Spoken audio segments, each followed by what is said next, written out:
చర్చలో ఇవాళ మనతో పాటు జాయిన్ అవుతున్నారు సీనియర్ రాజకీయ విశ్లేషకులు శ్రీశైల్ రెడ్డి గారు, అలాగే మనతో పాటు బీఆర్ఎస్ నాయకులు గట్టు రామచంద్రరావు గారు కూడా ఉన్నారు. నమస్తే ఇద్దరు కూడా. ముందుగా శ్రీశైల్ రెడ్డి గారు, మనం చూస్తున్నాం నిన్న మాజీ మంత్రి హరీష్ రావు గారు కీలకమైన ప్రెస్ మీట్ పెట్టారు. సింగరేణిలో టెండర్ల వ్యవహారంలో జరుగుతున్న అక్రమాలను ఆయన బయటపెట్టిన సందర్భం, ఈ క్రమంలోని సాయంత్రానికి నోటీసులు జారీ అయిన సందర్భం కూడా మనకు కనిపిస్తుంది. సిట్ నోటీసులు జారీ చేసింది. ఎట్లా చూడాల్సిన అవసరం కనిపిస్తుంది ఈ అంశాన్ని? మనం ముందుగా మీకు నమస్కారం రామచంద్రన్కి అండ్ మీడియా ప్రేక్షకులందరికీ కూడా నమస్తే. రాజుగారు, ఇది ఒరిస్సాలోని నైని బొగ్గు బ్లాక్లకు సంబంధించిన వ్యవహారం. ఇది యాక్చువల్గా ఏటా 1600 కోట్ల లాభం తెచ్చిపెట్టే దీనికోసము మొత్తం ఒక 3 శిబిరాలు తీవ్రంగా కొట్లాడుకున్నాయి. ముఖ్యమంత్రి గారి అల్లుడు బామ్మర్ది, ఇంకొక మంత్రి గారి తమ్ముడి కంపెనీ, ఇంకొక మీడియా అధిపతి అల్లుడు, ఇంకొక మంత్రి గారి అనుయాయి. సో వీళ్ళలో ఎవరికి అది దక్కాలనే దాంతో వ్యవహారము పీఠముడి బట్టి. చాలా దురదృష్టకరం విషయం ఏంటంటే జర్నలిస్టులు, అఖిల భారత సివిల్ సర్వీసెస్ అధికారులు బలైపోయింది దీంట్లో. చాలా నీచమైన వ్యవహారం ఇది. సో దీని నిజాలు నిగ్గుదేల్చాలి, విచారణ జరిపించాలి. లాలూచి లేకపోతే కిషన్ రెడ్డి గారు మీరు చొరవ చూపించాలి, అవసరమైతే న్యాయస్థానాలను ఆశ్రయిస్తామని హరీష్ రావు గారు అన్నందుకు ఇప్పుడు వెంటనే సిట్ నోటీసులు ఇచ్చిండ్రు. ఏది? ఫోన్ ట్యాపింగ్ విషయంలో. చాలా హాస్యాస్పదమైన విషయం ఇది.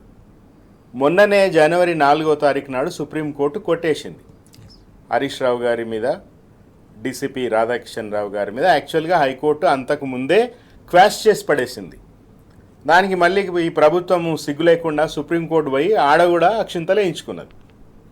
అయినా కూడా మళ్ళీ ఇప్పుడు ఈరోజు 11 గంటలకు మళ్ళీ విచారణకు రావాలని హరీష్ రావు గారికి మళ్ళీ నిన్న నోటీసులు పంపించారు.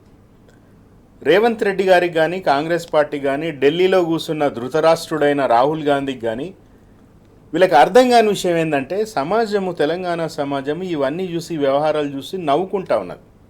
ఒకటి అసహించుకుంటా ఉన్నది. వీళ్ళ నీచ నిర్వాకంలో జర్నలిస్టులు, సివిల్ సర్వెంట్లు కూడా బలైపోతున్నారు. నలుగురి కొట్లాటలో మొత్తం తెలంగాణ ప్రయోజనాలు కూడా నష్టపోతున్నాయనేది ఒకటి. ఇప్పుడు హరీష్ రావు గారు, ఆయన ఉద్యమకారుడు, తెలంగాణ సాధనలో కేసీఆర్ గారికి కుడి భుజంగా ఉన్నవారు. ఆయన మంత్రిగా, నీళ్ల మంత్రిగా, ఆర్థిక మంత్రిగా తెలంగాణకి కాళేశ్వరం లాంటి ప్రాజెక్టు కానీ తెలంగాణ అభివృద్ధి పథంలో నడపడానికి అవసరమైన అన్ని విధానాల రూపకల్పనలో, వాటి ఎగ్జిక్యూషన్లో ఆ రోజు ముఖ్యమంత్రి గారికి, క్యాబినెట్కి, అందరికీ ఆయన కాంట్రిబ్యూషను అమోఘం. హరీష్ రావు గారి కాంట్రిబ్యూషన్. సో కాబట్టే ఈరోజు హరీష్ రావు గారు ఏది ఈ ప్రభుత్వం చేస్తున్న అక్రమాల మీద కేటీఆర్ గారు, హరీష్ రావు గారు అండ్ బీఆర్ఎస్ పార్టీలో చెందిన ఉద్యమకారులైన సీనియర్లు, మాజీ మంత్రులుగా చేసిన వాళ్ళు, తెలంగాణ సాధనలో, తెలంగాణ అభివృద్ధిలో పాత్ర ఉన్నారు. ఈరోజు అడుగడుగున ఈ ప్రభుత్వాన్ని నిలదీస్తూ ఉన్నారు. దాంతో వాళ్ళకి ఏంటంటే గొంతులో పచ్చి వెలకాయబడ్డట్టు అవుతున్నది. డైవర్షన్ చేయాలని వీళ్ళు ప్రయత్నం చేయడంలో భాగంగానే మళ్ళీ సిట్ నోటీసులు ఇవ్వడం. ఒక విషయం రాజుగారు, ఎంత అదేంది Newton's 3rd law of motion ప్రకారం ఎవ్రీ యాక్షన్కి there is an equal and opposite reaction అంటారు. బంతిని మీరు ఎంత బలంగా నొక్కి పడితే అంత పైకి ఎగుస్తుంది అది. సో మీరు ఎంత డైవర్షన్ డ్రామాలు ఎంత చేస్తున్నా కూడా అంతగా వికటిస్తాయి. ఈరోజు ప్రజలందరికీ అర్థమైపోయింది. సిట్ నోటీసులు, సిట్ మళ్ళా నోటీసులు ఇవ్వడము. ఈరోజు సిట్ కూడా చాలా హాస్యాస్పదం. మొన్న రాధాకృష్ణ గారు రాస్తున్నారు కొత్త పలుకులో, సిట్ ఏర్పాటులో ముఖ్యమంత్రికి ప్రమేయం లేదంట, అధికారులే సిట్ ఏర్పాటు చేసుకున్నారంట. ముఖ్యమంత్రి ఉన్నాడా? పాలన ఉన్నదా?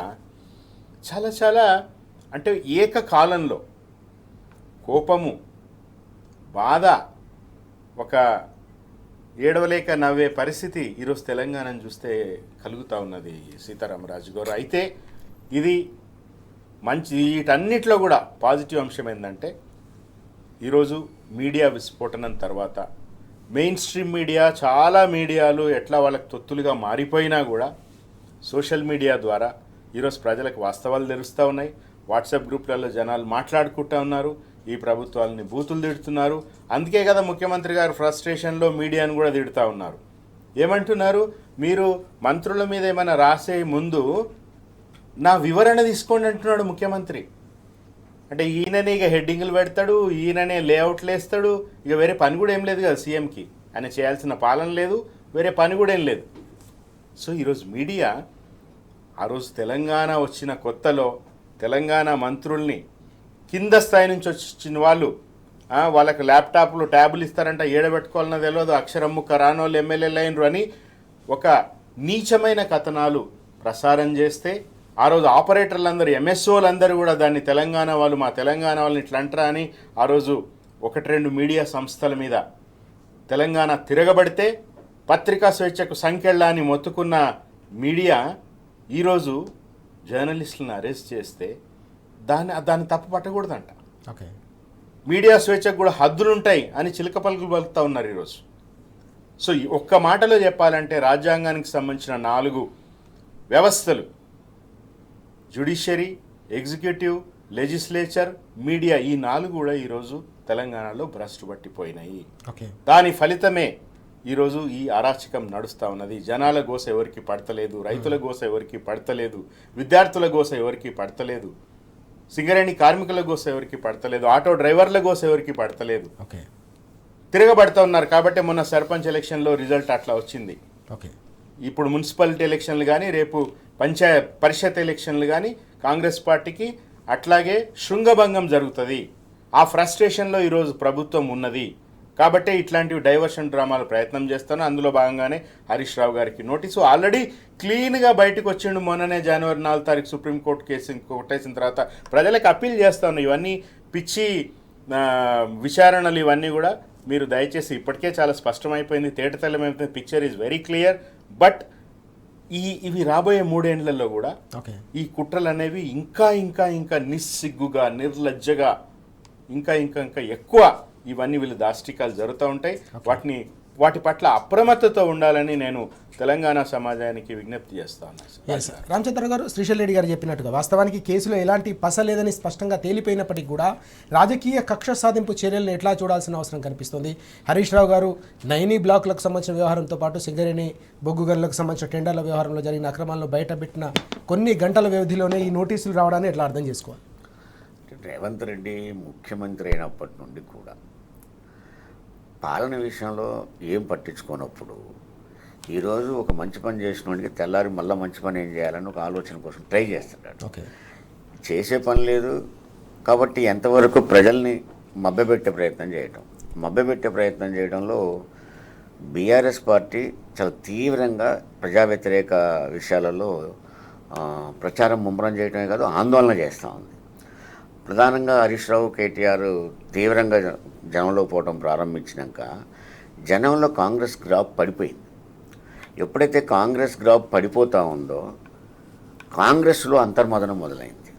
అంటే పాత కాంగ్రెస్ వాళ్ళు ఈ రేవంత్ రెడ్డి వచ్చినప్పుడు తెచ్చుకున్నోడు, రేవంత్ రెడ్డి వచ్చినాక తెచ్చినోళ్ళు, ఇదొక ముఠ. ఈ ముఠాకు వ్యతిరేకంగా పాత కాంగ్రెస్ ఏంటంటే వీళ్ళు చేపట్టే కాంగ్రెస్ నాశనం అయింది, కష్టపడి తీసుకొచ్చుకున్నాం మేము, ఇది నాశనం అయింది కాబట్టి ఇంటర్నల్గా వ్యతిరేకత బాగా పెరిగింది. ఇంటర్నల్గా వీళ్ళు ఫోర్స్ చేయడం మొదలుపెట్టారు. దాంతో 1967లో ఇదే విధంగా ఇందిరాగాంధీకును పాత కాంగ్రెస్కు మధ్యన ఘర్షణ వచ్చింది.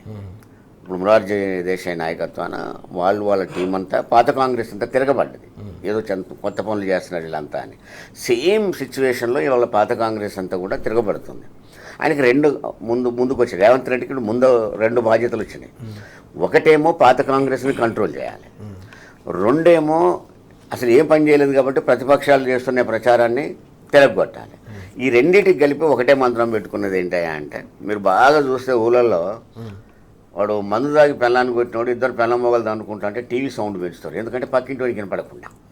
అంటే వాళ్ళిద్దరు పెళ్ళ మొగలు అనుకున్నాడు అనుకునేదాన్ని పక్కింటికి వినపడకుండా ఈ కథ మొదలుపెట్టారు. ఇప్పుడు రెండోది ఏంటి, హరీష్ రావు గారు స్వయంగా నిన్న పాయింట్ టు పాయింట్ పెట్టేసి ఆయన బాంబర్త్కి ఏ విధంగా టెండర్ వచ్చింది, అసలు ఈ సైట్ సర్టిఫికెట్ అనేది అవసరమైతే ఇంత దేశంలో ఎందుకు లేదు, ఇతర చోట్ల ఎందుకు లేదు, ఇంతకుముందు ఇక్కడ ఎందుకు లేదు, ఈ విధంగా ఆయన పాయింట్ టు పాయింట్ చెప్పిన తర్వాత ప్రజల్లోకి ఖచ్చితంగా పోతుంది. ఈయన చేసే పనులు కూడా ఇప్పుడు చూసారు కదా, రేవంత్ రెడ్డి టీం అంతా కలిసి తిరుగుతూ ఉంటుంది ఇప్పుడు ఊళ్ళల్లో. ఏమనంటే ఏడ 100 ఎకరాలు దొరుకుతుంది, ఏడ 200 ఎకరాలు దొరుకుతుంది, ఎవరిని బెదిరియాలి, ఏడ 1000 ఎకరాలు, వేల ఎకరాలు వాళ్ళ టీము తీసేసుకుంది వాళ్ళ దగ్గర నుంచి. బెదిరించో వదిలించో, సగం రేటుకో తక్కువ రేటుకో, సేమ్ టెండర్ల మీద పడి ఇక్కడ స్వయంగా కాంట్రాక్టర్లే సెక్రటేరియట్ కాడ పెద్ద ధర్నా చేశారు కదా, మమ్మల్ని పర్సంటేజ్లలో చంపుతున్నారని. దీన్ని ఇక్కడ ఎప్పుడైతే హరీష్ రావు గారు టోటల్గా దీన్ని బయట పెట్టాడో, ముందు హరీష్ రావుకి నోటీస్, అప్పుడు కేటీఆర్ మీద నోటీసులు, ఇప్పుడు హరీష్ రావుకి నోటీసులు. ఏ నోటీసులు అవి? ఫోన్ ట్యాపింగ్ అని. అసలు ఫోన్ ట్యాపింగ్ అనే పదమే దొంగ చైన్ చార్జింగ్ చేస్తే వాడిని పట్టుకోవడం కోసం పోలీసు వాడు ఫోన్ ట్యాప్ చేస్తారు. వాళ్ళు దొంగని పట్టుకోవాలంటే ఏం చేయాలి, వాళ్ళు చేస్తారు. కాబట్టి అది ఒక పోలీసు యొక్క చట్టంలోనే వాళ్ళు ఏం చేయాలో రాసి ఉంటుంది. మరి దాన్ని వాళ్ళు ఫోన్ ట్యాపింగ్ చేస్తారా, మరొకటి చేస్తారా? సమాచారం తీసుకొచ్చేసి ఖచ్చితంగా దేశంలో ఏం జరుగుతుందో ఇవ్వాలి. ఇప్పుడు అంటే భారతదేశంలో కూడా దేశవ్యాప్తంగా చూసుకున్నా కూడా భద్రత విషయానికి వచ్చినప్పుడు వాళ్ళు కొన్ని బాధ్యతలు ఉంటాయి వాళ్ళకి. ఆ ఫోన్ ట్యాపింగ్ తీసుకొచ్చి వీళ్ళకి పెట్టారు. అసలు ఫోన్ ట్యాపింగ్ విషయం ఏంటి? హైకోర్టులో ఎవరో ఒకతను వేసిన పిటిషన్, అది ఒక వ్యక్తి చేసిన పిటిషన్, అది గుర్తుంచుకోవాలి. ఆ వ్యక్తి చేసిన పిటిషన్ విషయంలో, ఫోన్ ట్యాపింగ్ విషయంలో దాన్ని పాస్ చేయమని నేను హైకోర్టులో వేస్తే హైకోర్టు దాన్ని పాస్ చేసి కొట్టేసింది. తీసేసిన తర్వాత ఏంటి, గవర్నమెంట్, ఇక్కడ ఆశ్చర్యం ఏంటంటే ఒక వ్యక్తి వేసిన కేసుని హైకోర్టు కొట్టేస్తే గవర్నమెంట్ తన సొంత డబ్బులతో సుప్రీంకోర్టు అప్పీల్కి పోయారు. సుప్రీంకోర్టులో కూడా ముట్టికాయలు వేసేసి ఇది తప్పు, ఇలా ఏమి లేదు, అసలు విచారణ చెయ్యొద్దు అని చెప్పేసి ఎప్పుడైతే తీర్పునిస్తే కొట్టేస్తే కేసుని, తిరిగి మళ్ళీ ఈరోజు హరీష్ రావుకు నోటీస్ ఇచ్చారు. అంటే అర్థం ఏంటి? నేను మార్నింగ్ చెప్పిన ఆ బొగ్గు కానీ వ్యవహారం అంతా చర్చ లేకుండా, అంటే సెంట్రల్ కూడా రిలేటెడ్ కాదు. కాబట్టి కిషన్ రెడ్డి, బీజేపీ వాళ్ళు కూడా జోక్యం చేసుకోవాలి. ఊరికైనా ఇవాళ మేము కాంగ్రెస్ని వ్యతిరేకిస్తామంటే సరిపోదు, ఇలాంటి చోటనే నువ్వు చేయాల్సింది. అక్కడే విచారణ జరిపించాల్సిన బీజేపీ సైలెంట్గా ఉన్న తర్వాత హరీష్ రావు దీన్ని ముందు బయట ఎప్పుడైతే పెడుతున్నాడో హరీష్ రావు నోటీసులు ఇచ్చి నోటీసులు చుట్టూ తిప్పే ప్రయత్నం చేస్తూ ఉన్నారు. దీనివల్ల ఏమొస్తుంది ఇవాళ అంటే, ఒకటి వాళ్ళ మీద ఏదైతే ఓల్డ్ కాంగ్రెస్, పాత కాంగ్రెస్ వాళ్ళ మీద రకరకాల అని రాయించేసి వాళ్ళ మీద చేశారో వాళ్ళు తిరగబడుతున్నారు. వాళ్ళు బట్టి విక్రమార్క స్టేట్మెంట్ చూసాం కదా మనం, ఎవడో తేలుస్తా 2-3 రోజుల్లో అన్నాడు. ఎవడు అనే దాన్ని చూస్తే ఏ ప్రతిపక్షాన్ని అంటలేడు ఆయన, ఎవడో తేలుస్తా అంటుండే, ఎవడో తెలుసు, వాళ్ళకు స్పష్టంగా తెలుసు. దానికి వాళ్ళు ఒక ఛానల్లో రాయించుకుంటారు, ఒక అబద్ధాలు బూతుల న్యూస్ ఛానల్ ఒక ఛానల్ ఉంటుంది, ఆ ఛానల్లో రాయించుకుంటారు వాళ్ళు. దీన్ని బట్టి ఏమవుతుందంటే హరీష్ రావుకు నోటీసులు ఇచ్చి ఇష్యూని డైవర్ట్ చేశారు. దీనివల్ల బీఆర్ఎస్ వాళ్ళు భయపడిపోతారు. అది తెలంగాణ సమాజమే భయపడే సమాజం కాదు. ఇంతకంటే పెద్ద పోరాటాలు చేశారు. తెలంగాణ సాయుధ పోరాటంలో 4000 మంది చనిపోతేనే పోరాటం ఆగలే. కాబట్టి ఇక్కడ ఎవరో భయపడిపోతారని కాదు, కానీ భయపెట్టాలని ఒక వాతావరణం చేస్తున్నారు. దీని వెనుక ఒక్క చిన్న విషయమే అంటే, రేవంత్ రెడ్డి స్పష్టంగా ఒక విధానం, ఒక విజన్ కలిగి ఉన్నాడు. ఆ విజన్ ఏంటి అంటే, ఈ మధ్యకాలంలో చంద్రబాబు నాయుడు తెలంగాణకు వచ్చి తెలంగాణ టీడీపీ వాళ్ళతో సమావేశమైంది. దానివల్ల ఏమవుతుంది, ఇప్పుడు రేవంత్ రెడ్డి కాంగ్రెస్ నుంచి బయటకు వచ్చి ఒక ప్రాంతీయ పార్టీ పెట్టుకొని బీజేపీ, తెలుగుదేశం, జనసేనతో కలిసి ఒక కూటమిని ఏర్పాటు చేయాలనే ఒక ప్లాన్లో వీళ్ళు ఉన్నారు. దాంతో పాత కాంగ్రెస్ మీద ఈయన తీవ్రంగా ధ్వజమెత్తున్నాడు. పాత కాంగ్రెస్ దీన్ని కనిపెట్టి ఎదురు తిరుగుతూ ఉంది. వీళ్ళిద్దరి మధ్యన కొట్లాటని పక్కోని మీద వేస్తూ ఉన్నారు. ఇది ఇక్కడ కనపడుతున్నది స్వయంగా ఒక డైవర్షన్ పాలిటిక్స్ తప్ప ఇలా మరొకటి కాదు. మనం చూస్తా ఉన్నాం పూర్తిగా నైని కుంభకోణంతో పాటుగా సింగరేణి బొగ్గు బ్లాక్లకు సంబంధించిన వ్యవహారంలో జరిగిన కుంభకోణాన్ని హరీష్ రావు గారు బయటపెట్టిన మరుక్షణంలోనే కేవలం రాజకీయ కక్ష సాధింపులో భాగంగా ప్రజల దృష్టిని మళ్లించేందుకు మాత్రమే ఈ అక్రమ కేసులు, నోటీసులను జారీ చేస్తూ ఉన్నారు. కానీ ఇలాంటి కేసులను చూసి భయపడే ప్రసక్తే లేదు. బీఆర్ఎస్ గతంలో గులాబీ జెండా సమైక్య రాష్ట్రంలో ఇంతకంటే ఎక్కువ నిర్బంధాన్ని ఎదుర్కొంది. కాబట్టి తప్పకుండా వీటి నుంచి తిప్పికొడతాం, తెలంగాణను కాపాడుకుంటామని చెప్పేసి గట్టు రామచంద్రరావు గారు అలాగే శ్రీశైల్ రెడ్డి గారు కూడా స్పష్టంగా చెప్తున్న సందర్భాన్ని మనం చూస్తూ ఉన్నాం. శ్రీశైల్ రెడ్డి గారు, మనం చూస్తూ ఉన్నాం గత 2 ఏళ్ల కాలంలో అనేక సందర్భాల్లో కూడా బీఆర్ఎస్ నేతలు హరీష్ రావు గారు, కేటీఆర్ గారు కీలకమైన అంశాలకు సంబంధించి కాంగ్రెస్ సర్కార్లో జరుగుతున్న అవినీతి అక్రమాలను బయటపెట్టిన ప్రతి సందర్భంలో కూడా రకరకాల నోటీసులు, అక్రమ కేసులను తెరపైకి తీసుకొచ్చిన అంశాన్ని మనం చూసాం. ఫార్ములాకి సంబంధించిన వ్యవహారం కావచ్చు, గతంలో కాళేశ్వరంకి సంబంధించిన వ్యవహారం, విద్యుత్కు సంబంధించిన వ్యవహారంలో కూడా ఇలాంటి నోటీసులు, ఇలాంటి విచారణల పేరిట కూడా ప్రజల దృష్టి మళ్లించే ప్రయత్నం జరిగిన సందర్భం. ఎట్లా చూడాలి మొత్తం ఈ పరిణామ క్రమాన్ని, తాజాగా జరుగుతున్న ఈ ఇష్యూను మనం ఏ విధంగా రిలేట్ చేయాల్సిన అవసరం ఉందంటారు? ఇందాక రామచంద్రరావు అన్న చెప్పినట్టుగా ఈ ముఖ్యమంత్రికి, ఈ ప్రభుత్వానికి ఒక విజను, ఒక విధానం, మనం అధికారంలోకి వచ్చినాం, తెలంగాణ ప్రజలకు చాలా హామీలు ఇచ్చినాం, మనం ఏమైనా చేయాలి అన్నది ఉంటే, ఆ దృష్టి ఉంటే ఈ పనులు చేయడానికి టైం ఉండదు వాళ్ళకు. పాలన మీద ఏమాత్రం ఇంట్రెస్ట్ లేదు వాళ్ళకి. అధికారం ఆయన ముఖ్యమంత్రి స్వయంగా అన్నాడు, నన్ను మా అందరు అడుగుతున్నారు మన వాళ్ళు, నువ్వు సంవత్సరం ఆయా ముఖ్యమంత్రి అయ్యి ఇప్పటిదాకా కేసీఆర్ని ఎందుకు అరెస్ట్ చేయలేదని నన్ను అడుగుతున్నారు అందరూ అని అన్నాడు ముఖ్యమంత్రిగా. బట్టలు కూడా తీసి కొడితేనే ఇంద్రమరాజ్యం గొప్పతనం అర్థమవుతుందని ముఖ్యమంత్రిగా అన్నాడు. చిన్నపిల్లలతో ఉన్న మీటింగ్ కావచ్చు, ఉద్యోగ నియామ పత్రాల మీటింగ్ కావచ్చు, ఏ మీటింగ్ అయినా సరే కేసీఆర్ గారిని, కేసీఆర్ కుటుంబాన్ని తిట్టడం తప్ప ఇంకోటి ఒక విజను ఉంటుందని మనం ఆశించలేం. ఫస్ట్ పాయింట్, విధానాల రూపకల్పన అనేది ఏమాత్రం తెలియదు వీళ్ళకి. సో దాంతో ఏంటంటే పూర్తిగా ఎక్కడెక్కడ ఈ ప్రభుత్వం ఫెయిల్ అవుతూ ఉందో, ఎక్కడెక్కడ దోపిడీకి తెగబడతా ఉన్నదో దాని మీద ఆధారాలతో సహా బీఆర్ఎస్ పార్టీ కానీ లేతే ఎవరైనా తెలంగాణ మేలు కోరేవాళ్ళు, ఎవరైనా న్యూట్రల్గా ఉండేవాళ్ళు, అక్కడక్కడ మేధావులు చాలామంది కూడా మాట్లాడుతున్నారు, రాస్తున్నారు. ఉదాహరణకి బీసీ రిజర్వేషన్కి సంబంధించి కూడా ఎంత ఒక ప్రహసనం చేసిరో దాని మీద చాలామంది మాట్లాడుతున్నారు. నిజానికి బీసీ సంఘాలు అన్నీ కూడా ఏకతాటి మీదకి వచ్చినాయి ఆ విషయంలో. సో ఇవన్నిటిని కూడా ఈ ముఖ్యమంత్రి తట్టుకోలేకపోతున్నాడు, విమర్శను తట్టుకోలేకపోతున్నాడు. వీళ్ళు చేస్తున్న అక్రమాలు, దౌర్జన్యాలు, దోపిడీల్ని ఎండగడతా ఉంటే తట్టుకోలేక ప్రతిసారి కూడా ఇట్లా డైవర్షన్ పాలిటిక్స్ చేస్తూ ఉన్నాడు, ఎదురుదాడికి ప్రయత్నం చేస్తూ ఉన్నాడు. కాళేశ్వరము మీద ఇక అలవిమాలిన ఆరోపణలు, 1,00,000 కోట్ల కుంభకోణం. వాళ్ళ మామ పద్మారెడ్డి గారే చెప్పారు, అసలు ప్రాజెక్టే అంత కాస్ట్ కాదు అది, దాంట్లో అంత అవినీతి ఎక్కడి నుంచి జరిగిందని ఆయననే అన్నాడు.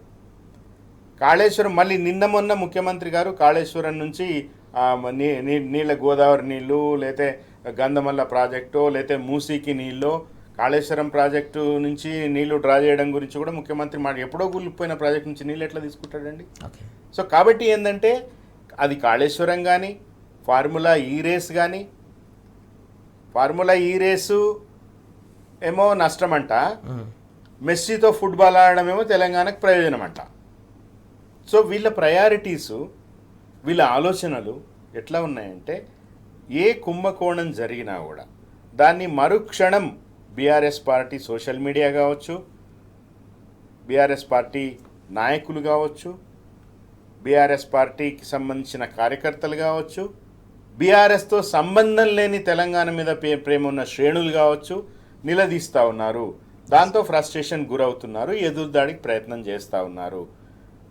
వీళ్ళ ఎక్కడ ఇంతకుముందు చెప్పినట్టుగా అన్ని వర్గాల ప్రజలు ఈరోజు తీవ్రమైన నైరాశ్యంలో కొట్టుమిట్టాడుతూ ఉన్నారు. ఈ ప్రభుత్వం మీద హోప్స్ పోయినాయి.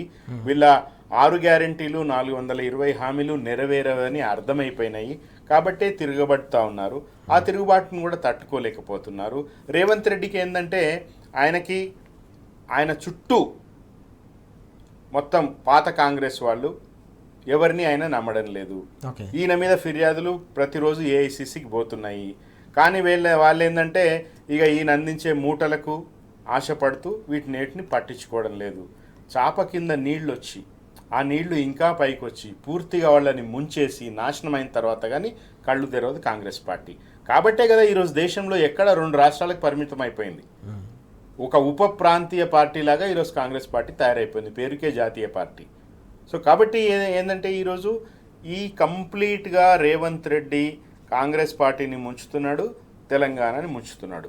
సరే కాంగ్రెస్ పార్టీని ముంచుతున్నాడు, వాళ్ళు బతుకుతారా సస్తారా అనేది వాళ్ళ అంతర్గత వ్యవహారం. కానీ తెలంగాణకు నష్టం జరుగుతున్నది. ఆ తెలంగాణకు నష్టం జరగడంలో రేవంత్ రెడ్డి ఆయన గురువు చంద్రబాబు నాయుడు, ఇంకా ఆయనకు వంతపాడే మొత్తం లాబీలు, మీడియా కూడా ఈరోజు పూర్తిగా రేవంత్ రెడ్డి, చంద్రబాబు నాయుడు వీళ్ళ మాటలు, వీళ్ళ నిజానికి ఆదేశాలు, వాళ్ళ ఆదేశాలు పాటిస్తూ కథనాలు వండివారిస్తూ వాస్తవాలని మరుగుపరుస్తూ అసత్యాలు అర్ధసత్యాలతో జనాన్ని తప్పుదోవ పట్టడానికి ప్రయత్నం చేస్తూ ఉన్నారు. వీళ్ళందరి మీద పోరాటం చేయాల్సింది అంటే అన్ని రకాలుగా, ఒక భావజాల పోరాటం, క్షేత్రస్థాయిలో పోరాటం, తెలంగాణ ప్రజల చైతన్యానికి సవాలుగా నిలబడుతున్న వీళ్ళని అడ్డుకోవాల్సిన అవసరం ఈరోజు తెలంగాణ సమాజానికి ఉన్నది. ఆ పని ఒక బీఆర్ఎస్ పార్టీయే కాదు, అందరూ కూడా చేయాల్సిన అవసరం ఉన్నది. Okay. This is about Telangana, not about politics కాదు, రాజకీయ పార్టీలు కాదు. అంతిమంగా తెలంగాణ ఎన్ని ఏండ్ల గోస తర్వాత తెలంగాణ తెచ్చుకుని 10 ఏళ్లలో చాలా ఉన్నత స్థితికి తెలంగాణ చేరుకుని దేశానికే అన్ని రంగాల్లో కూడా తలమానికంగా నిలబడ్డ తెలంగాణ ఈరోజు మళ్ళీ అధపాతాళానికి పోతే దాన్ని రక్షించుకోవాల్సిన బాధ్యత అందరి మీద ఉందని నేను అప్పీల్ చేస్తాను రాజు. మనం చూస్తా ఉన్నాం 2 ఏళ్లలోనే పూర్తిగా నిర్మించిన ప్రతి వ్యవస్థను ప్రతి రంగాన్ని కూడా కుప్పకూలుస్తున్న కాంగ్రెస్ సర్కారు చేస్తున్న ఈ అవినీతి అక్రమాలు, అలాగే తెలంగాణకు చేస్తున్న తీరని ద్రోహాన్ని తెలంగాణ సమాజం కూడా అర్థం చేసుకోవాలి, తప్పకుండా చైతన్యవంతంగా వ్యవహరించాల్సిన అవసరం ఉందని చెప్పేసి శ్రీశైల్ రెడ్డి గారు సూచిస్తున్న సందర్భాన్ని మనం చూస్తా ఉన్నాం. రామచంద్రరావు గారు మనం చూస్తే 2 ఏళ్లలో ప్రభుత్వ వైఫల్యాలకు సంబంధించిన అంశాలని కూడా అడుగడుగునా ఎండగడుతున్న ప్రతి సందర్భంలో కూడా ఇలాంటి రకరకాల కేసులు, అక్రమ కేసులకు సంబంధించిన నోటీసులు కూడా తెరపైకి వస్తున్న సందర్భం, గతంలో కమిషన్ల పేరిట కూడా చాలా కాలం పాటు కాలయాపనం చేసిన సందర్భం కూడా కనిపిస్తుంది. ఎట్లా చూడాలి మొత్తం పరిణామ క్రమాన్ని కావచ్చు, కాళేశ్వరం విద్యుత్కు సంబంధించిన కమిషన్లు, దాని తర్వాత ఫోన్ ట్యాపింగ్కి సంబంధించిన వ్యవహారం అనేది కొంతకాలం ప్రజల దృష్టిని మళ్లించడం, ఫార్ములా ఈకి సంబంధించిన వ్యవహారంపై కొంతసేపు ప్రజల అటెన్షన్ డైవర్షన్ కోసం ప్రయత్నించడం, ఎట్లా చూడాలి ఓవరాల్గా ఇష్యూస్ అన్నిటి కూడా? ప్రభుత్వం వైఫల్యాలు కప్పించుకోవాలంటే 2 విషయాలను అడ్డుకోవాలి. ఒకటి ప్రతిపక్షాలను అడ్డుకోవాలి, 2 మీడియాను అడ్డుకోవాలి. మీడియాను అడ్డుకోవడానికి 2 పద్ధతులు: కొంతమందిని అడాప్ట్ చేసుకోవడం, కొంతమంది మీద కేసులు పెట్టడం. అంటే మీడియా వ్యతిరేకంగా ఉన్న మీడియా మీద కేసులు పెట్టడం, అనుకూలంగా ఉన్న మీడియాతోనూ రాయించుకోవడం. ఇది మీడియా కంట్రోల్ చేయడం. ఇక ప్రతిపక్షాలను కంట్రోల్ చేయడం కోసం ప్రయత్నం ఏంటంటే బెదిరింపులు, కేసులు ఇవి చేయడం అనేది. దీనికి ఏం చేస్తున్నాడు ఆయన? వచ్చిన 2 సంవత్సరాలలో ఒక 6 నెలలు కాళేశ్వరం, ఒక 6 నెలలు విద్యుత్తు, కొన్ని నెలలేమో ఫోన్ ట్యాపింగ్, కొన్ని నెలలు హైడ్రా. వీటి గురించి చర్చించుకోండి తప్ప మీరు ఇచ్చిన వాగ్దానాల కోసమో, లేదా అమలు కాని వాగ్దానాల కోసమో, లేదా పథకాల రద్దు విషయంలో ఏది చర్చించుకోవద్దు. ఎందుకంటే రైతు భరోసా రాలేదు, చర్చించుకోవద్దు. మీరు ఏ చర్చించుకోండి, హైడ్రా చర్చించుకోండి. రైతు బంధు మొత్తం పూర్తి కాలేదు, ఇది రైతు రుణమాఫీ అనేది, దానికోసం ఇది చర్చించుకోవద్దు. మీరు ఏం చర్చించుకోండి, టెలిఫోన్ ట్యాపింగ్ చర్చించుకోండి. అట్లా విషయాన్ని పక్కన పెట్టి ఏం చర్చించుకోవాలో ఎజెండా ఇస్తున్నాడు ఆయన. అంతేగాని అసలు ఎజెండాని ఇచ్చి డైవర్ట్ చేస్తా ఉన్నాడు. కానీ ప్రజల్లోకి బీఆర్ఎస్ పార్టీ ఎంత తీవ్రంగా పోతా ఉందో, పోయినా కొద్దీ ప్రజలు తిరుగుబాటు వస్తూ ఉంది. తెలంగాణలో తిరుగుబాటు మామూలు ఉండదు రాజు. వెంగళరావు ముఖ్యమంత్రిగా ఉన్న రోజులలో ఒక్క గ్రామం ప్రజలు మాత్రమే ముఖ్యమంత్రిని ఊళ్ళకి రానివ్వలే ఆ రోజు. అంటే ప్రజల తిరుగుబాటు ఎంత భయంకరంగా ఉంటుంది అంటే, ఎంత పెద్దవాడిని అయినా సరే అడ్డుకోగల శక్తి ప్రజలకే ఉంటుంది. ఆ రియాక్షన్ వచ్చినాడు ఎవరు తట్టుకోలేరు. ఆ రియాక్షన్ నుంచి కంట్రోల్ చేయడానికి ట్రై చేస్తానండి ఇతను, దీని ద్వారా. అందుకనే సోషల్ మీడియాని మాయలేడి అని మాట్లాడారు. మాయలేడి గురించి ఆయనకి ఏం తెలుసు? అసలు మాయలేడే ఈయన. అక్కడ పోయేమో ఢిల్లీ ఒక వేషం వేసిండు, ఇక్కడికి వచ్చాము కాంగ్రెస్ పిసిసి ప్రెసిడెంట్గా ఒక వేషం వేసిండు, ముఖ్యమంత్రిగా వచ్చి మరొక వేషం వేసాడు. కావాలని పాత కాంగ్రెస్ వాళ్ళు ఎమ్మడి పడ్డాడు. ఒక్కొక్కరిని రాయిస్తున్న తీరు చూసాం కదా మనం, ఏ విధంగా రాయిస్తున్నాడు వాళ్ళని. ఆ విధంగా వాళ్ళని మాట్లాడుతున్నాడు. వాళ్ళ చర్చ రాకుండా మళ్ళీ ఈ చర్చ తీసుకొచ్చాడు, దీన్ని తీసుకొచ్చాడు. అంటే ఎప్పుడు కూడా పాలన విషయం కానీ, వాగ్దానాల విషయం కానీ చర్చ జరుగుతుంది. 2,500 రూపాయలు మహిళలకు ఇస్తానన్నాడు. మహిళలు చర్చించుకోవద్దు, మా డబ్బులు ఏందని అడగొద్దు. రైతు భరోసా మొన్ననే అన్నాడు, వచ్చేసే ఈ 1 తారీఖు ఇచ్చేస్తామని చెప్పాడు. రైతు భరోసా ఇప్పటిదాకా ఇచ్చింది లేదు, మళ్ళీ ఫిబ్రవరి మార్చిలో ఇస్తామంటున్నారు. కాబట్టి దాన్ని ఎవరు రైతులు చర్చించుకోవద్దు. యూరియా లేదు, చర్చించుకోవద్దు.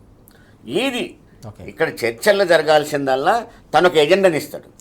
ఆ ఎజెండాని కానీ తను చేసిన పని ఈరోజు కూడా ఈ 2 సంవత్సరాల కాలంలో నా పని ఒక్కటి అని చూపెడితే ఒక్కటే కనపడుద్ది హైడ్రా. అంటే ఏదైతే కేసీఆర్ నిర్మించిండో దాన్ని కూలగొట్టే కార్యక్రమం. నేను ఒక్క మాట చెప్పగలను, అది ఇతని ప్రభుత్వం పడిపోయిన తర్వాత కొత్త ప్రభుత్వం వచ్చి కనుక వీళ్ళ మీద విచారణ జరిగితే రేవంత్ రెడ్డి మీద కేసులు 3 జన్మలు జైలుకు పోయినా చాలవు. 3 జన్మలు జైలుకు పోవాలి, అయినా చాలదు ఆయన మీద. అంటే అంత ఘోరమైన తప్పిదాలు చేసుకుంటూ వస్తూ ఉన్నాడు ఈరోజు. ఒక్కటి కాదు ఎకరం కానించి 1000 ఎకరాల దాకా ఎట్లా వచ్చాదో. కమిషన్ల దగ్గరనైతే అసలు ఎంత ఓపెన్ అంటే ఇళ్లలో పంపిస్తున్నారు. ఇక్కడ కాదు మాట్లాడేది, మీరు ఇంటికి పోయి మాట్లాడరండి. ఆ కమిషన్ సంఖ్య ఏంటో, నెంబర్ ఏంటో ఇంట్లో చెప్పాలి, ఏడగా చెప్పేది. అంటే ఇక్కడి నుంచి అక్కడి దాకా అసలు ఒక కౌంటర్లు ఓపెన్ చేశారు. Okay. ఇంత ఘోరంగా అవినీతి జరుగుతున్నప్పుడు ఎవరు కూడా అడ్డుకోవద్దు, అడ్డుకుంటే మేము కేసులు పెడతాం. ఇలా హరీష్ రావు మీద నోటీసులు ఏంటి, అది నోటీస్ కానీ అర్థం పడడం ఉందా, అది కంటెంట్ ఆఫ్ ద కోర్ట్ అనమాట. ప్రతి విషయంలో కోర్టు మొట్టికాయలు వేస్తూనే ఉంది, అయినా సరే ఏదో ప్రయత్నం చేస్తూనే ఉన్నాడు అతను. అంటే నేను అనేది ఏంటంటే ఇంత ఘోరంగా సుప్రీంకోర్టు కంటే ఇంకా ఏముంటుందండి అపేక్ష బాడీ. అక్కడి నుంచి కొట్టివేసిన కేసుని ఈరోజు నోటీస్ ఇచ్చిందంటే అసలు నోటీస్ ఇచ్చిన పోలీసులనే మనం చాలా అనుకోవాలి, గొప్ప అనుకోవాలి. అంటే ఇప్పుడు ఏ విధంగా ఇస్తారు సుప్రీంకోర్టు కంటే మరి ఇంకే కోర్టుకు పోవాలి ప్రతిపక్షాలు, ఇంకెక్కడికి పోవాలి న్యాయం కోసం? న్యాయం జరగాల్సిన చోటుకు పోతేనే వీళ్ళు అన్యాయంగా ప్రవర్తిస్తున్నప్పుడు అంటే చేతిలో ఏది ఉంటే ఆ విధంగా. అందుకనే హోంశాఖను కూడా తన దగ్గర పెట్టుకున్నాడు. అది మరో ఏ పాత కాంగ్రెస్ వాళ్ళ దగ్గర ఉందో అనుకో వాళ్ళు వినకపోవచ్చు అన్నమాట. అందుకని హోంశాఖను దగ్గర పెట్టుకున్నాడు. ఆయన ఖచ్చితంగా కేసులన్నీ ఇంటర్నల్గా పెడుతున్నాడు, బయట వాళ్ళనే పెడుతున్నాడు, మీడియా మీద కూడా పెడుతున్నాడు. మన జరిగింది ఏంటి మీడియా మీద?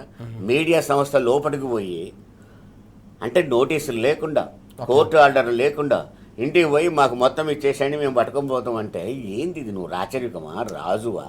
అంటే నువ్వు ఏది అనుకుంటే అది ముఖ్యమంత్రి అనేది మాత్రం ప్రధానమంత్రినే ఆ కోర్టు చేసినప్పుడు ఇందిరాగాంధీనే పదవి రద్దు చేసిన పరిస్థితి ఉంది మన. అలాంటి కోర్టు తీర్పుల్ని ఈరోజు నువ్వు ఒక ముఖ్యమంత్రి అన్నది మాత్రాన రాచరికంలాగా నేను అందరినీ అణిచేసుకుంటూ పోతాను, నేను అన్నదే శాసనం, పోలీసు వాళ్ళు చేతులు ఉన్నారు, ఏదో విధంగా చేస్తా అంటే చేసుకుంటూ పో. 4 రోజులు పోయినాక ప్రైవేట్ కేసులు పెడతారు, ప్రతి పోలీసు వాళ్ళ ప్రైవేట్ కేసులు పెడతారు. నువ్వు ఏ విధంగా వచ్చావు? నా పరువు నష్టం చేయడానికి పోలీసు వాళ్ళకి ఏం హక్కు ఉంది? కాబట్టి ఆ డిఫామేషన్స్ కూడా పోతాయి. రేపు ఫ్యూచర్లో ప్రైవేట్ కేసులు కూడా పోవాల్సి వస్తుంది, ప్రతి ఒక్కరి మీద కూడా, పోలీసుల మీద కూడా పోవాల్సి వస్తుంది. అంటే మన దగ్గర చట్టాలు ఏంటంటే మనకు సహకరిస్తున్నాయి. ఎట్లా ఉంటుంది? ఎప్పుడైతే పోలీసు వాళ్ళు కేసును నిరూపించలేకపోతారు, ఉదాహరణకు ఫోన్ ట్యాపింగ్ నోటీస్ ఇచ్చారు, దీన్ని నిరూపించలేకపోతే పోలీసుల మీద కేసు అయింది. అలాంటి చట్టాలు కనుక ఉంటే ఇవన్నీ బయటపడతాయి. కానీ అవి మన దగ్గర లేకపోవడం వల్ల చంద్రబాబు స్టైల్ అనమాట, ఏది తిట్టుకుంటూ వెళ్ళిపో, అనుకుంటూ వెళ్ళిపో, ఆ తర్వాత వాళ్ళు చర్చించుకుంటారు. రెడ్డి అంటే అనుకుంటూ వెళ్ళిపోతాడు, అంతే అనుకుంటూ వెళ్ళిపోతాడు. ఎన్టీ రామారావుకి నివాళి అన్నాడు మొన్న. రామారావుని తెలుగుదేశం పార్టీ సభ్యత్వం మీద, సభ్యత్వ స్లిప్ మీద రామారావు బొమ్మ ఉండేది వెనక. ఆ బొమ్మను తీసేసింది ఎవడు? చంద్రబాబు నాయుడు. మరి బొందబెట్టాల్సిందే ఎవరిని? అంటే ఈ ఘోరమైన విషయాలన్నీ కూడా మభ్యపెట్టి ఒక రకం చర్చను తీసుకొస్తాను. అందుకని నేను ఛాలెంజ్ చేసిన, ఇప్పటికి కూడా ఇక్కడి నుంచి కూడా ఛాలెంజ్ చేస్తున్నాను. నువ్వు ఖమ్మం గడ్డ మీద చెప్పావు, నేను ఖమ్మం బిడ్డనే, నువ్వు రా తెలుగుదేశం పార్టీ తరఫున ఖమ్మం జిల్లాలో పోటీ చేయి, నీకు డిపాజిట్ అవుతాను అన్నాడు. కానీ అలా వదిలిపెట్టి నీ ఇష్టం వచ్చిన వాగులు వాగుతున్నాడే, కేవలం డైవర్షన్ పాలిటిక్స్ ప్రజలు గమనిస్తుంది. ఇన్నాళ్ళలాగా ప్రజలకు ఏం తెలియదు అనుకుంటే తప్పు. ప్రజల ముందుకు వచ్చినాయి రాజకీయాలు, సోషల్ మీడియా ద్వారా తమ కళ్ళ ముందుకు రాజకీయాలు వచ్చినాయి, వాళ్ళు అబ్జర్వ్ చేస్తూ ఉంటారు.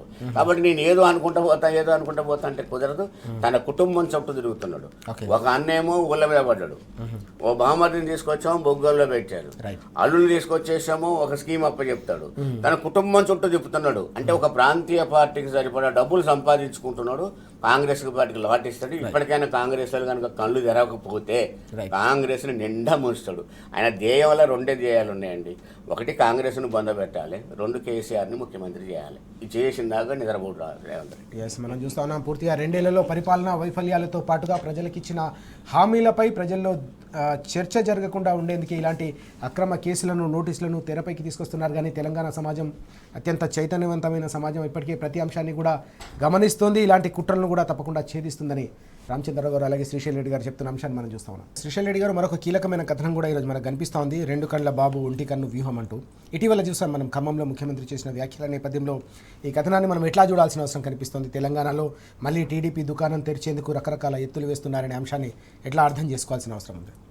ఈరోజు పాలిటిక్స్ ఎంత అనైతికంగా అంటే ఈ పొత్తులు, మానసికమైన పొత్తులు, తర్వాత సాంకేతికంగాను ఒక లక్ష్యం కోసం, ఆ లక్ష్యం ఏం లక్ష్యము? ప్రజలకు సంబంధించింది కాదు.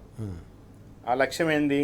మళ్ళీ అధికారంలోకి రావాలా, మళ్ళా దండుకోవాలా, విపరీతంగా తమ సామ్రాజ్యాన్ని విస్తరించుకోవాలి అనే ఒక లక్ష్యం తప్ప ఈరోజు రేవంత్ రెడ్డికి గురువుగా ఉన్న చంద్రబాబు నాయుడు, ఢిల్లీలో వాళ్ళు నరేంద్ర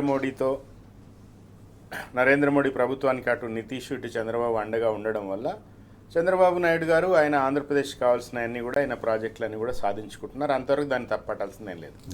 అయితే రేవంత్ రెడ్డి సీఎం అయిన తర్వాత తెలుగుదేశం పార్టీకి అదేందది ఐక్యరాజ్య సమితి భద్రతా మండలిలో శాశ్వత సభ్యత్వం అని ఒక మాట అంటారు కదా, అట్లా తెలంగాణ మీద సర్వహక్కులు మళ్ళా వచ్చేసినాయన్న పరిస్థితి మనకు తొలినాళ్లలోనే ఈయన ముఖ్యమంత్రిగా ప్రమాణం స్వీకారం చేసిన తర్వాత అవతల చంద్రబాబు నాయుడు ముఖ్యమంత్రిగా ప్రమాణం స్వీకారం చేసి హైదరాబాద్కి వచ్చినప్పుడు ఫస్ట్ సీఎంగా ఆయన ప్రమాణం చేసి వచ్చినప్పుడు చాలా గ్రాండ్ వెల్కమ్ టీడీపీ శ్రేణులు చేసినాయి. ప్రభుత్వ సంపూర్ణ సహకారం దానికి అందించింది. మొన్న ఖమ్మం మీటింగ్లో కూడా అదేంది సిపిఐ పార్టీ 100 సంవత్సరాలు పూర్తి చేసుకున్న సందర్భంగా జరిగిన మీటింగ్. దాంట్లో రేవంత్ రెడ్డి మాట్లాడాల్సిన మాటలు ఏంది, ఆయన ఖమ్మం సభలో జరిగిన మీటింగ్లో ఆ తర్వాత జరిగిన మీటింగ్లో మొత్తం ఆయన మీటింగ్లో తెలుగుదేశం పార్టీ జెండాలే ఉన్నాయి. సో చాలా తేట తెల్లం బహిరంగం ఏంటంటే రేవంత్ రెడ్డి ఈరోజు కాంగ్రెస్ పార్టీ ముఖ్యమంత్రిగా ఉన్నా కూడా ఆయన ఎప్పుడూ తెలుగుదేశం పార్టీ మనిషిగానే సమాజం చూస్తుంది, చూడాలి. ఒక హాస్యాస్పదమైన విషయం ఏంటంటే ఎన్టీ రామారావు గారు ఆయన కాంగ్రెస్ పార్టీని భూస్థాపితం చేసి కాంగ్రెస్ పార్టీని కూకటి వేళ్లతో పెకలించి పార్టీ పెట్టిన 9 నెలల్లోనే అధికారంలోకి వచ్చి కాంగ్రెస్ పార్టీ మీద తీవ్రంగా ఆయన జీవితాంతమైన ఎన్టీ రామారావు గారు. రాజీవ్ గాంధీని కూడా కుక్కమూతి పిందే అనే భాషలో ఎన్టీ రామారావు తిట్టిన ఇవి మనకు తెలుసు. కాంగ్రెస్ పార్టీని ఎల్లకాలం ఎన్టీ రామారావుని అధికారంలోంచి దొడ్డిదారిన దించేసిన ఇందిరాగాంధీ ఆ తర్వాత మొత్తం అంతా తిరుగుబాటు వచ్చి మళ్ళీ ఆయన ఒక నెల రోజులు నాదెండ్లం భాస్కరరావు ముఖ్యమంత్రి ఉన్న తర్వాత ఆయన దింపేసి మళ్ళీ ప్రజాస్వామ్య పరిరక్షణ పేరుతో ఆ రోజు ఇదంతా పోరాటం చేసింది ఎన్టీ రామారావు ఎవరి మీద అండి? కాంగ్రెస్ పార్టీ మీద. ఈరోజు కాంగ్రెస్ ముఖ్యమంత్రిగా ఉండి రేవంత్ రెడ్డి తెలుగుదేశం శ్రేణులందరూ కలిసి బీఆర్ఎస్ పార్టీ దిమ్మెలు కూల్చాలని పిలిపిస్తూ ఉన్నాడు. బీఆర్ఎస్ పార్టీని కుకటి వేళ్లతో పెకలించాలంటున్నాడు. తెలుగుదేశం పార్టీని తెలంగాణలో అడ్రస్ లేకుండా చేసిన కేసీఆర్ని బీఆర్ఎస్ పార్టీని బొందబెట్టాలంటున్నాడు. కేసీఆర్ గారు ఉండడం వల్ల బీఆర్ఎస్ పార్టీ ఉండడం వల్ల తెలుగుదేశం పార్టీని తెలంగాణ గడ్డ మించి తరిమివేయడం వల్ల తెలంగాణకి ఎన్నో ప్రయోజనాలు నెరవేరినాయి. తెలంగాణ రాష్ట్రం 10 సంవత్సరాలలో వీళ్ళు నీళ్లు తరలించుకుపోతున్నా, అడుగడుగున అడ్డుపడుతున్నా, మన కాళేశ్వరం ప్రాజెక్టు ముందుకు సాగకూడదని కేంద్రానికి జలవనరుల శాఖకి ఉత్తరాలు రాసినా, ఇప్పటికి కూడా బనకచర్ల ద్వారా గోదావరిని తరలించుకుపోతా ఉన్నా, కృష్ణా నీళ్లు తీసుకుపోతా ఉన్నా, గలగలా గోదావరి బిరబిరా కృష్ణమని అక్కడ లాక్కుపోతా ఉన్నా, ఈ ప్రయోజనాలు తెలంగాణకి విఘాతం కలిగిస్తూ తెలుగుదేశం పార్టీ ప్రభుత్వము, తెలుగుదేశం పార్టీ యంత్రాంగము సర్వకాల సర్వావస్థల్లో తెలంగాణకి కంటకంగా మారిన పరిస్థితిలో తెలంగాణలో టీడీపీ పార్టీని కూకటి వేళ్లతో పెకిలించిన కేసీఆర్ మీద ఈ రోజుకు రేవంత్ రెడ్డి ఆగ్రహం వ్యక్తం చేస్తారు. ఆశ్చర్యకరం ఏంటంటే కాంగ్రెస్ పార్టీ సీనియర్లు, కాంగ్రెస్ పార్టీకి మొదటి నుంచి కాంగ్రెస్ పార్టీలో ఉన్నవాళ్ళు, కాంగ్రెస్ పార్టీని రక్షించుకోవాల్సిన వాళ్ళు ఈరోజు మొత్తం పార్టీని అంతా తీసుకుపోయి అవతల టీడీపీకి అప్పచెప్తా ఉంటే,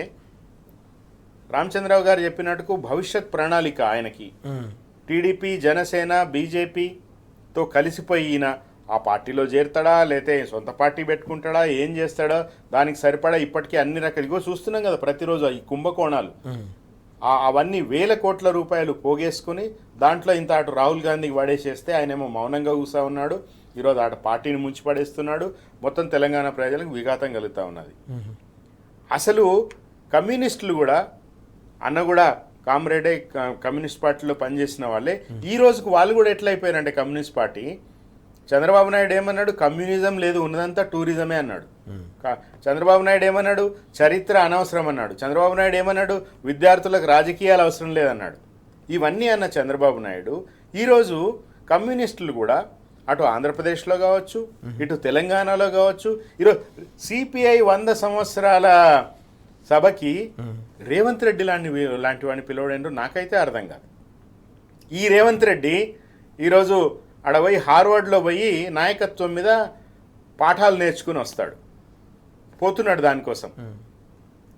ఒక ముఖ్యమంత్రి స్థాయి వ్యక్తి, ఒక తెలంగాణ రాష్ట్రం ముఖ్యమంత్రి అంటే ఏంది, యూరప్లో చాలా దేశాలు తెలంగాణ కూడా చిన్న సైజు దేశాలు ఉంటాయి. ఒక ముఖ్యమంత్రి అనేది చాలా పెద్ద పదవి, చాలా పెద్ద హోదా. నువ్వు పోయి హార్వర్డ్లో 5 రోజులు పాఠాలు నేర్చుకొస్తావా?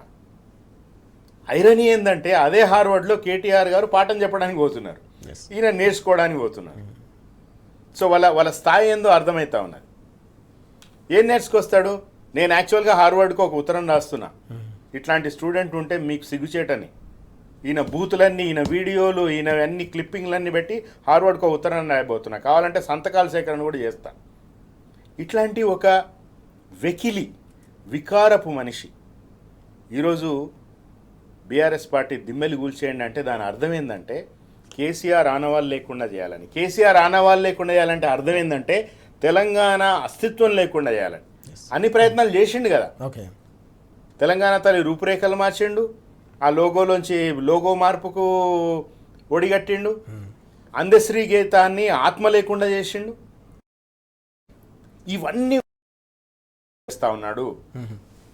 ఒక పద్ధతి ప్రకారం డెస్మండ్ టుటు ఆఫ్రికాలో ఆయన ఏమంటాడంటే, తెల్లవాళ్ళు వచ్చారు మా దేశానికి, మా దగ్గర భూములు ఉండే, వాళ్ళ దగ్గర బైబిల్ ఉండే, బైబిల్ ఇచ్చిరు, కళ్ళు మూసుకోమన్నారు, కళ్ళు తెరిసే వరకు మా చేతిలో బైబిల్ ఉంది, వాళ్ళ చేతిలోకి భూములు వెళ్ళిపోయినాయి. ఈరోజు అట్లా చేస్తూ ఉన్నారు చంద్రబాబు నాయుడు, రేవంత్ రెడ్డి కలిసి తెలంగాణని మళ్ళీ 100 సంవత్సరాలు వెనక్కి తీసుకుపోవడానికి, తెలంగాణ అస్తిత్వం లేకుండా ఉండడానికి, తెలంగాణ ఏం మాట్లాడకుండా. కాంగ్రెస్ పార్టీ తిరగబడండి బీఆర్ఎస్ మీద అంటే అర్థం ఉంది, కానీ తెలుగుదేశం పార్టీ వాళ్ళు దిమ్మలు కూల్చాలని పిలుపు ఇవ్వడంలోనే చాలా తేటతెల్లమైతే ఉన్నది. కానీ ఈ ఆటలు సాగవు. తెలుగుదేశం పార్టీది ఒడిసిన కథ. నువ్వు వాళ్ళతో పెట్టుకున్నావంటే నువ్వు బండరాయి కట్టుకుని నీళ్ళలో దూకినట్టే, నువ్వు కూడా ఖతమైపోతావు అనేది చాలా స్పష్టంగా ఈరోజు తెలుస్తూ ఉన్నది. ఇవన్నీ డైవర్షన్లు, ఇవన్నీ జనాలు చూస్తారండి. జనాలు ఏంది ఈరోజు జనాలు ఏమడుగుతున్నారు? ఎవరిని గెరావు చేస్తున్నారు? మంత్రి వెంకటస్వామిని చేస్తూ ఉన్నారు, వివేక్ వెంకటస్వామిని, వాకిటి శ్రీహరిని చేస్తూ ఉన్నారు, ఎమ్మెల్యే నాగరాజుని చేస్తూ ఉన్నారు, ఎమ్మెల్యే మురళీ నాయక్ని నిరసనలు తెలియజేస్తున్నారు. వీళ్ళు జనాలు కోరుతున్నారా హరీష్ రావుని సిట్టు చేయండి, హరీష్ రావుని పిలవండి అని అడుగుతున్నారా? లేదా జనాలు ఈరోజు తెలుగుదేశం పార్టీని తెచ్చి ప్రతిష్ఠించండి అంటున్నారా? ఈరోజు బీఆర్ఎస్ దిమ్మని కూర్చోమని జనాలు అడుగుతా ఉన్నారా? జనాలు ఏమడుగుతున్నారు? జనాలు ఇవన్నీ అడుగుతున్నారు కాబట్టి నీకు ఫ్రస్ట్రేషన్ వస్తుంది. ఫ్రస్ట్రేషన్ వస్తుంది కాబట్టి దాంట్లో ఏం మాట్లాడుతుందో నీకు అర్థమవుతలేదు. సో కాబట్టి ఈరోజు తెలుగుదేశం పార్టీ కాదు కదా, వాళ్ళ జేజమ్మలు వచ్చినా కూడా ఏమి వీళ్ళ ఆశలేమి నెరవేరవు. ఎన్టీ రామారావుకి అసలైన నివాళి కాంగ్రెస్ పార్టీ అరాచకాల్ని బొందబెట్టడమే. అది ఎన్టీ రామారావుకి అసలైన నివాళి. మనం చూస్తా ఉన్నాం, ఎన్టీఆర్ గారికి నిజమైన నివాళి అంటే కాంగ్రెస్ను బొంద పెట్టడమే అని చెప్పి శ్రీశైల్ గారు చాలా స్పష్టంగా చెప్తున్న అంశాన్ని మనం చూస్తా ఉన్నాం. పూర్తి స్థాయిలో తెలంగాణ ప్రజలు తిరస్కరించిన పార్టీలను, తెలంగాణ అస్తిత్వాన్ని దెబ్బతీసేయాలన్న కుట్రలు తప్పకుండా తెలంగాణ సమాజం తిప్పికొడుతుందన్న అంశాన్ని కూడా వెల్లడిస్తున్న సందర్భం మనకు కనిపిస్తోంది. రామచంద్ర గారు, మీరు కూడా ఖమ్మం జిల్లా వాసి, ఇంతకుముందే మనం చర్చించాం. వాస్తవానికి ఖమ్మంలో ఇటీవల ముఖ్యమంత్రి చేసిన వ్యాఖ్యల నేపథ్యంలో ఈరోజు వచ్చిన కథనాలను మనం ఎట్లా చూడాల్సిన అవసరం కనిపిస్తుంది? గతంలోనే తెలంగాణ ప్రజలు తిరస్కరించిన పార్టీలను మళ్ళీ తెలంగాణలోకి తీసుకురావాలనే ఆ ప్రయత్నాలను తెలంగాణ సమాజం ఎట్లా చూసే అవకాశం ఉంది? తెలంగాణలో జూలు విప్పిన టీడీపీ లాగా రేవంత్ రెడ్డి అసలు విషయం బయటకు వచ్చింది నేను మాట్లాడిన మాటలలో. దీనికి నేను అనేది ఏంటంటే, తెలుగుదేశం పార్టీని తీసుకొచ్చుకోవాలనే ప్రయత్నం ఉంటే నువ్వు డైరెక్ట్గా జాయిన్ గా, తప్పేం కాదు. అందులో నుంచి బయటకు వచ్చి మళ్ళీ అందులో పోను, నువ్వు పని చేసుకో ఇక్కడ. కానీ ఆయన 2 మాటలు అన్నాడు. ఎన్టీ రామారావుకు, రాజశేఖర రెడ్డి గారికి నేను నివాళులు అర్పించినట్టుగా మాట్లాడాను. నివాళులు ఎవరికి అమరవీరులకు అర్పించు, తెలంగాణ అమరవీరులకు నివాళులు అర్పించు. జై తెలంగాణ అని ఒక్క పాట కూడా ఒక్కసారి అన్నోడు నువ్వు ఇవాళ తెలంగాణ కోసం ముఖ్యమంత్రి అయినది ఒక దరిద్రం అది. కానీ ఇవాళ తెలుగుదేశం రామారావుకి నివాళులు అంటే, రామారావుని మానసికంగా భౌతికంగా ప్రజల నుంచి దూరం చేసింది చంద్రబాబు నాయుడు. ఆ రోజు కనుక కోర్టు తీర్పుని, అంటే చెక్ పవర్ని, రామారావు చెక్ పవర్ని తీసేసిరని కనుక లాయర్ ద్వారా ఆ రాత్రి ఆయనకు చెప్పకపోతే ఇంకొన్నాళ్ళు బతికేవాడు. అంటే ఆయన భౌతికంగా దూరం చేసింది కూడా చంద్రబాబు నాయుడు. అదే చంద్రబాబు నాయుడు తెలుగుదేశం పార్టీ జెండా అనుకున్నాం. ఇప్పుడున్న party Chandrababu Naidu party Telugu Desam party. అప్పుడు అప్పుడు ప్రజాస్వామ్య తెలుగుదేశం రామారావు పెట్టుకున్నాడు, సింహం గుర్తు ఆయనకున్నాడు. అంటే రామారావుకి ఈ పార్టీకి సంబంధం లేదు. అందుకని సింబల్ మీద, అంటే సభ్యత్వ పుస్తకం మీద వెనక రామారావు బొమ్మను కూడా తీసేసిన బాబుది. రామారావు అనేది పచ్చి కాంగ్రెస్ వ్యతిరేకి. నువ్వు కాంగ్రెస్ తరఫున మాట్లాడుతున్నావు. రామారావుకి ఏం పని? రాజశేఖర రెడ్డిని బండబూతులు తిట్టి కుటుంబాన్ని హింసపెట్టిందంటే ఇతను ఒకడు మహానేత కాదు, మహామేత అని మాట్లాడినోడు రేవంత్ రెడ్డి. ఈరోజు రాజశేఖర రెడ్డికి నివ్వాలి. నిజంగా కనుక రాజశేఖర రెడ్డి, రామారావు ఆత్మలు పైన ఉంటే రేవంత్ రెడ్డిని చూసి తుప్పున ఉమ్మేయాలి. ఇలాంటి వ్యక్తి మళ్ళీ ఇక్కడ ఇట్లా మాట్లాడుతున్నాడు అని. అంటే ఇక్కడ ఏంటి, తెలుగుదేశం పార్టీని బలోపేతం చేసి దానికి ఒక నాయకత్వం కానీ తను రావాలి అని ఒక అవసరం ఉంది. కాంగ్రెస్ పార్టీ ఉంచదని నమ్మాడు తనకు నమ్మకం ఉంది కాంగ్రెస్ పార్టీకి నన్ను ఉంచదు, ఇవాళ రేపో నా పని అయిపోతుంది, కాబట్టి నేను వ్యతిరేకత నా మీద ఉన్నప్పుడు నన్ను తొలగిస్తే బాగుంటుందని కాంగ్రెస్ తప్పకుండా వస్తుంది. ఎందుకంటే కాంగ్రెస్కి అలవాటు ఉంది, ముఖ్యమంత్రుల్ని ఒక్క టైంలో 4 ముఖ్యమంత్రులు మార్చింది, కాంగ్రెస్ ఎప్పుడు వెనకాడదు. అలాంటిదప్పుడు నా పరిస్థితి ఏందండి? ఇప్పుడు బట్టి విక్రమార్క అన్నాడు ఒక మాట, నేను రాజశేఖర రెడ్డికి అనుచరుణ్ణి కాబట్టే నా మీద రాయించారు అని. అంటే రాజశేఖర రెడ్డి గారికి వ్యతిరేక ఎవరో రాయించారు అని ఇక్కడ అని స్పష్టంగా బట్టి విక్రమార్క నేను ఒక దళితుని కాబట్టి నాకు వ్యతిరేకంగా ఇవన్నీ చేస్తున్నారు అన్నారు. అంటే ఎంత వ్యతిరేకత కాంగ్రెస్లో వచ్చిందో మనకు అర్థమవుతుంది. దాని చుట్టూ తెలుగుదేశం పార్టీ చుట్టూ, అంటే ఇక్కడ నేను అనేది ఏంటంటే ఆంధ్ర ఓటర్స్ ఇక్కడ హైదరాబాద్లో లేకపోతే తెలంగాణలో ఉన్నారంటే ఒక చంద్రబాబు కాదు, చంద్రబాబు వ్యతిరేకత కూడా ఉంటుంది. చంద్రబాబు ఎంత ఉందో చంద్రబాబు వ్యతిరేకత కూడా అంత ఉంటుంది ఇక్కడ. కాబట్టి ఈయన ఏదో దాన్ని తీసుకొచ్చేసి ఒక టర్మ్ చేసేసి జనసేనను పట్టుకొస్తా, నేను తెలుగుదేశం వాళ్ళని పట్టుకొస్తా, తెలుగుదేశం జెండాలు చూపెడతా అంటే రామారావుని మరింత కించపరచడానికి పనికొస్తుంది తప్ప మరొకటి కాదు. ఎందుకంటే చంద్రబాబును నువ్వు పొగుడుతున్నావు అంటేనే రామారావుని తిడుతున్నావు అని అర్థం. రామారావుని ప్రజల్లోనికి దూరం చేయాలని అసలు ఒక దశలో ఒక ఇంటర్వ్యూలో చెప్తాడండి మన చంద్రబాబు నాయుడు, అసలు ఇంకెందుకు ఉంచుతావు ఆయన్ని అని చెప్పి ఆయన మాట్లాడుతుంటే ఆ పేరును తొలగించు, ఆ పేరు ఉండకూడదు, పథకాల మీద రామారావు పేరు ఉండకూడదు అని. ఈరోజు ఆయన రామారావు పేరు ఆయన చెప్పినా ఇక్కడ చెప్పినా ఆయన పోయేమో బీజేపీతో కలిసి ఉంటాడు. కాంగ్రెస్ ముఖ్యమంత్రి చేద్దాం, కమ్యూనిస్టులారా కలిసి రండి ఈయన పిలుపునిస్తాడు. జెండాలు చూస్తే తెలుగుదేశం పోయి బీజేపీతో ఉంటుంది. అని ఎవరిని మోసం చేస్తావు నువ్వు? ఒక కమ్యూనిస్ట్ నాయకుడు మాట్లాడతాడు, అక్కడ మోడీ, ఇక్కడ చంద్రబాబు, ఇక్కడ కేసీఆర్ అంటే ఈ లింక్ ఏంది? బోడగుండుకు నువ్వు మోకాలకు ముడి పెట్టడం. కేసీఆర్కు బీజేపీకి ఏం సంబంధం? బీజేపీతో సంబంధం ఉన్నాడు తెలుగుదేశం పోడు.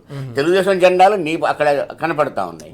అంటే ఇది ఏంటి? ఇంత ఘోరమైన తప్పిదం చేస్తూ, ఇంతగా కాంగ్రెస్ పార్టీకి ద్రోహం చేస్తూ, అక్కడ ప్రజలకు ద్రోహం చేస్తూ, అన్నిటికంటే తెలంగాణకు ద్రోహం చేస్తూ ఈ తప్పుడు సమాచారం అంతా తీసుకొచ్చే ప్రయత్నం చేసి తెలుగుదేశం పార్టీ ఇక్కడ తీసుకొస్తే అది తిరస్కరించిన పార్టీ. దింపుడు గల ఆశ అంటారు, సత్యమైన శవం కాడ కూర్చోబెట్టి శివులు నువ్వు లేస్తావా అని ఒకసారి అడుగుతారు, దానికి దింపుడు గల ఆశ అంటారు. అట్లాంటి పరిస్థితిని తెలుగుదేశం ఇక్కడ తీసుకొచ్చేసి నువ్వు షోలో చెప్పి తెలుగుదేశం లే అంటే అదేం లేవదు, అది వచ్చేది కాదు. కేవలం రేవంత్ రెడ్డి యొక్క ఆశ, తన విజన్ ఖచ్చితంగా కాంగ్రెస్ నుంచి బయటకు పోతే నన్ను తెలుగుదేశమే కాపాడాలి. కాబట్టి కాపాడడానికి కూటమి ద్వారానా లేదా బీజేపీలో చేరుస్తాడా? అదంతా చంద్రబాబు ఎలా చెప్తా అలా చేయాల్సిందే. చంద్రబాబుకు ఏజెంట్ మన తెలంగాణని పరిపాలిస్తున్నారు. ఇది రైట్. మనం చూస్తా ఉన్నాం తెలంగాణ ఉద్యమ ప్రస్థానంతో మొదలుకొని తెలంగాణ ప్రగతి ప్రస్థానం సందర్భంలో చివరికి ప్రధాన ప్రతిపక్షంగా బీఆర్ఎస్ కొనసాగుతున్న ఈ సందర్భంలో కూడా అడుగడుగునా తెలంగాణ వ్యతిరేక శక్తిగా ఉన్న టీడీపీని ఎట్టి పరిస్థితుల్లో తెలంగాణ సమాజం అంగీకరించదు. తెలంగాణ సమాజం తిరస్కరించిన వ్యతిరేక శక్తులకు ఈ గడ్డపై స్థానం లేదని మరోసారి స్పష్టం చేస్తూ ఉన్నారు రామచంద్రరావు గారు, అలాగే శ్రీశైల్ రెడ్డి గారు. థ్యాంక్ యూ వెరీ మచ్ చర్చలో పాల్గొన్నారు. ఇది వాటి వార్తలు వాస్తవాలు. నమస్తే.